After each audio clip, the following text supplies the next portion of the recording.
Hello, my name is Kelly Bluen. I am a certified Zentangle teacher. Welcome to 15 Minutes of Zen. In these videos, I show you how to make one tangle pattern using the Zentangle method of drawing. So today I have my Micron pen. This is a PN plastic nib. I have a little graphite pencil and a blending tool. Also using my 2" by 2" bijou tiles from Zentangle.com. These are great for monotangles, and then I use the larger paper tiles when I'm putting tangles together. Okay, so today is called Bitonia, and it is by Yuko Ohashi. I'm not sure if I said that right, but Bitonia is one of those that I've used before. I think it's beautiful. I always have it on my list of things to show you, and for some reason I just haven't done it yet. So today is the day, Bitonia. All right, so I'm going to start with my 4 dots with my pencil. So I'm going to put 1 in each of the 4 corners, and then I'm going to connect those with a pencil line.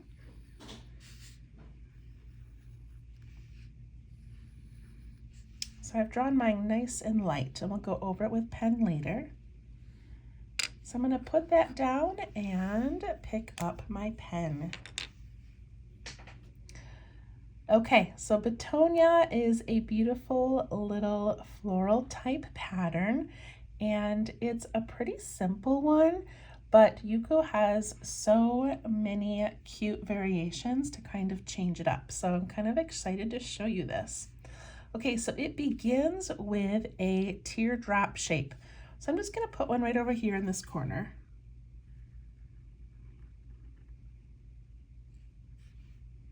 And I'm leaving room underneath and around it.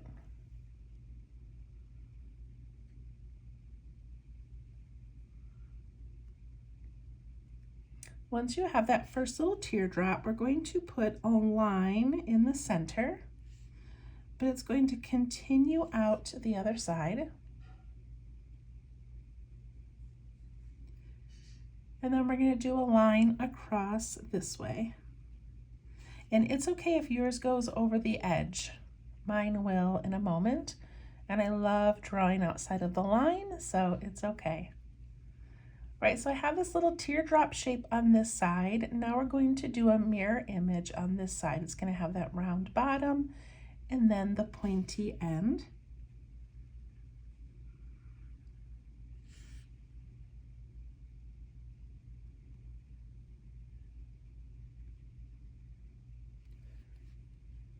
And then for these 2 sides, she simply does a circle.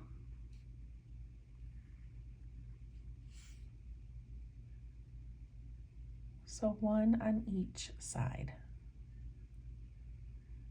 And that is it for Bitonia. So it starts with the little teardrop, we add in the line, put a horizontal line, mirror it, and do the 2 circles.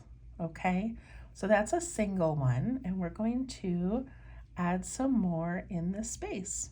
Okay, so there are different ways to add it, but we are just going to be kind of organic. I do not have a plan. We're just going to sort of let them build off of each other.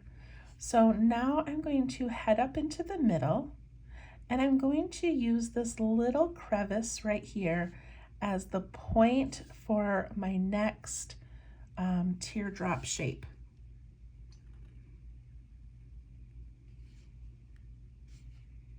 So I use that as my point, and then I do the rounded part.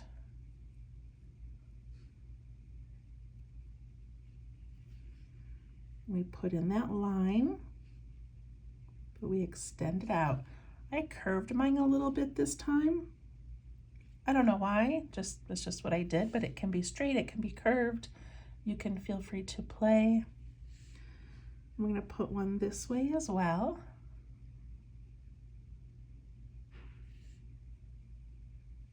And then we mirror this, so we do the rounded bottom and the pointy top.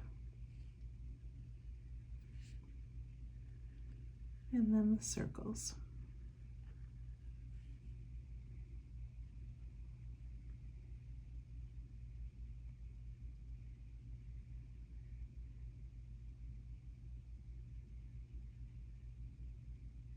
Okay, I'm going to do another one. I'm going to have this one go over this way.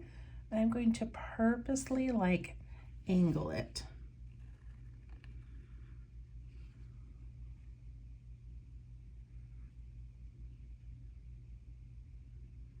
So my point and then my rounded part. That cute little line. A cute little line the other way.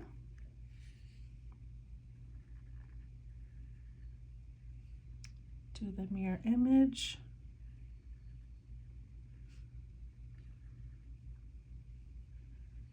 And the rounded parts. So basically this kind of has the point in the middle and the round on the outside, which is the opposite of this.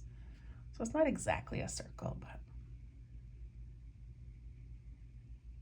All right, I'm going to do another one. I'm going to try to make this one larger on purpose. So I'm going to just kind of fit right in there, nestled in.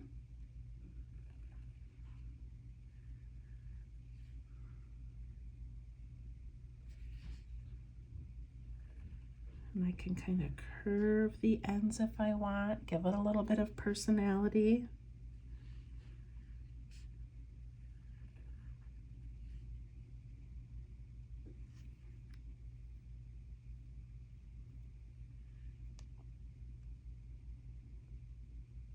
See how this one is repeatable, it's simple, and I love how it organically grows off of itself. All right, let's do some more. I'm gonna do one, I think I'll do one right here.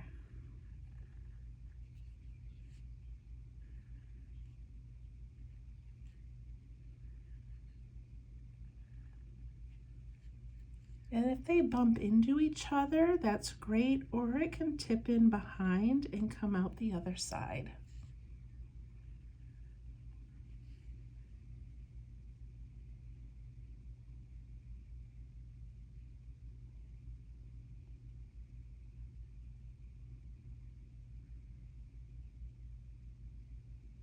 All right, I want to do another one, but I don't want this to look like an X. I want it to look a little more organic than that.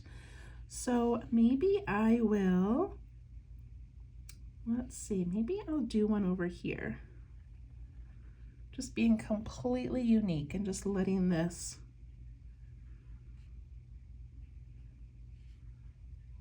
be a little bit off center and a little bit uneven. In my circle here, this one doesn't really have room for it, so I'm just going to let it be because it doesn't matter.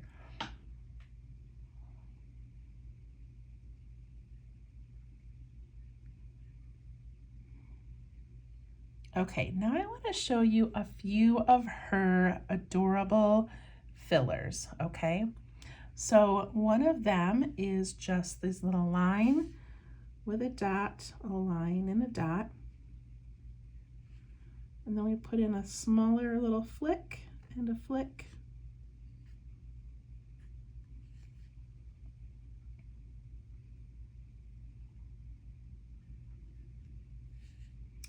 And maybe on the opposite side, we'll just put a little dot on top like that.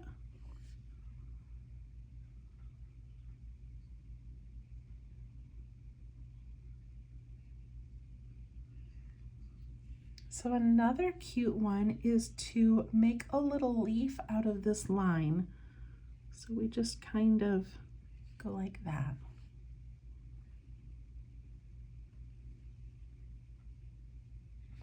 I can do little ones on this side.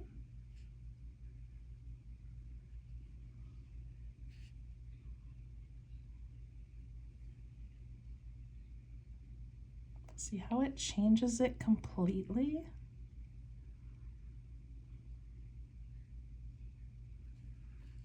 Another one is to make this wider at the top and ink it in.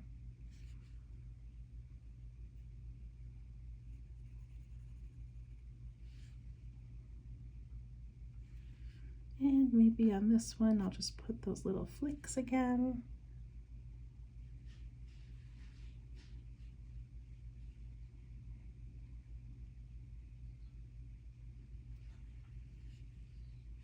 You can also make one of these just like a clear one or unfilled one. So I'd kind of have to go off to the side a little bit, but I can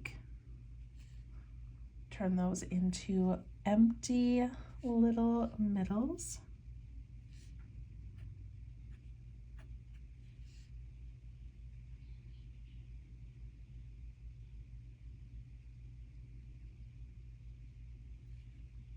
And if that's too empty for you, you could add a flick on each side. So lots of fun things to do. Okay, now I'm gonna do a little bit of fill in here. So I have one spot where there's this empty space behind, and I'm going to color that in with ink.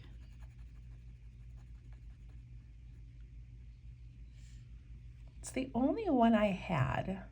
If I had more, I would definitely fill in more.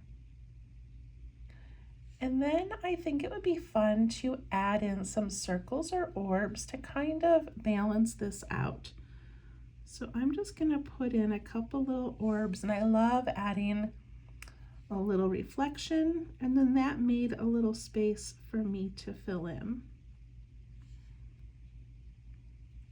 Could do another one here, and I could do it a little bit larger.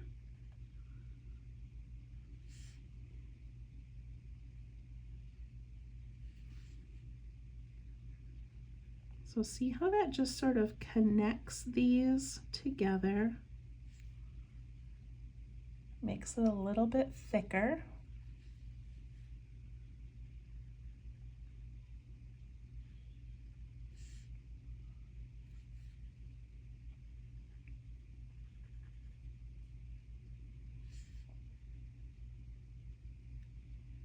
So another little thing that Yuko does is she takes her pen and she just kind of connects pieces. So like these two here, she gives that just a little scoop of her pen and inks that in. See how that just sort of melds that together? So you can do that anywhere. It can be between two petals of the same flower, or it can be where two different ones meet.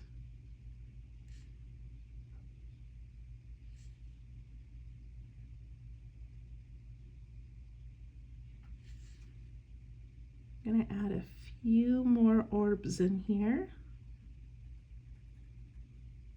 I was able to just squeeze in 3 in that little area.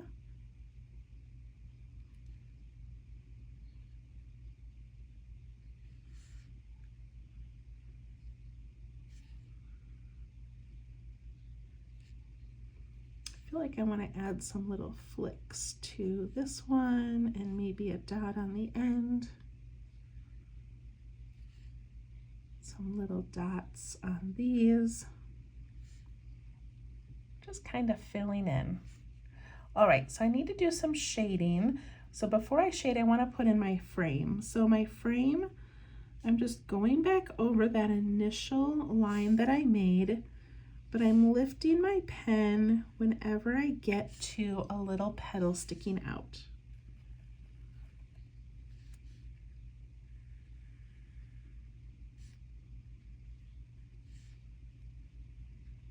So cute, and I love a double frame, so I'm going to go on the outside, or you could go on the inside.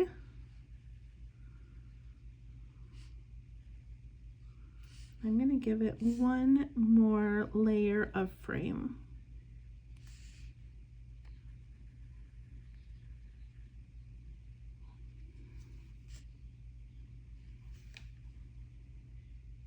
So cute, I love it. I feel like I want to add another orb over here. That's probably good. I'll stop so we can have a few seconds to do some shading. So to shade this one, I'm going to go in the center of each of those little 4 petals, and I'm just going to put a little bit of graphite right in the middle. So I'm going to go to this one and put some graphite in the middle, and this one, and this one. Looks like I made about 6. 1, 2, 3, 4, 5, 6. And then very lightly with my blending tool, I'm going to push it out to each of those little petals. You don't want to rub the ink too much, so I'm trying to go very gently, but it just gives the slightest little shadow inside the center of each of these.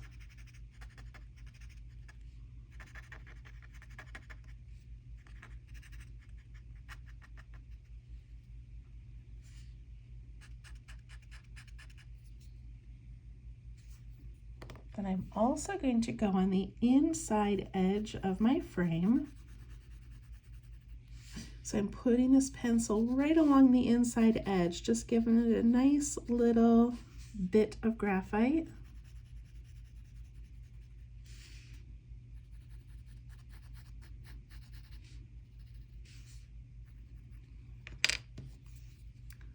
And then I soften that and push it out into the inside of the frame. So I guess I'm pushing it in, not out. Pulling it away from that line.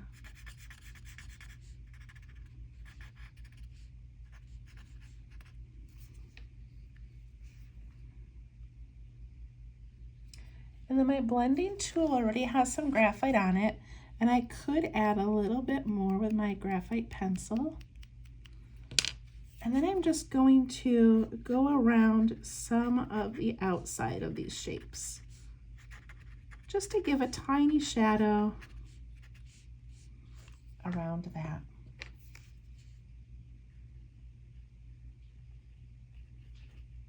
Add my initials, and we are done. Bitonia, what a fun one. I feel like if I was playing with this one, I would just keep adding more of these 4 petals, but then you could even fill in some of the space with some single ones. How cute would that be? All right, thank you so much. We'll see you next time. Bye-bye.